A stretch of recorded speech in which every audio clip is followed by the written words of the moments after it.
ഈ ഹിസ്ബുള്ളയ്ക്കെതിരെ ഇസ്രായേൽ ലെബനനിലുടനീളം വലിയ ആക്രമണം അഴിച്ചുവിടുമ്പോൾ അനവധി പേരാണ് പലായനം ചെയ്തു തുടങ്ങിയിരിക്കുന്നത്. വലിയ ഗതാഗത കുരുക്ക് ബെയ്റൂട്ടിലടക്കം കാണാൻ കഴിയുന്നു. ഈ പലായനം ചെയ്തവരിൽ അധികം പേരും സിറിയയിലാണ് അഭയം തേടിയിരിക്കുന്നത്. ഇത് സിറിയയെ സംബന്ധിച്ച് വലിയ തലവേദന സൃഷ്ടിക്കുന്ന ഒന്നായി മാറുന്നു.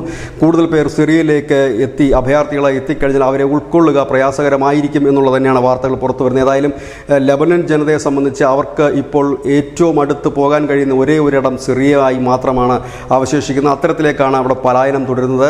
ആയിരക്കണക്കിന് ആളുകളാണ് കൈ കിട്ടിയ വസ്തുവകകൾ എടുത്തുകൊണ്ട് രാജ്യം വിടുന്നത്. ഒപ്പം തന്നെ വാഹനങ്ങൾ കൂടുതൽ ഈ സാധനങ്ങൾ കയറ്റി പോകുന്നത് മൂലം റോഡുകളിൽ വലിയ ബ്ലോക്കാണ്. ഇതിനിടയിൽ മിസൈൽ ആക്രമണങ്ങളും നടക്കുന്നു. ഏതായാലും ഒരു വലിയ പലായനം തന്നെയാണ് ലെബനനിൽ നിന്നും ഇപ്പോൾ സിറിയയിലേക്ക് നടക്കുന്നത്. News desk.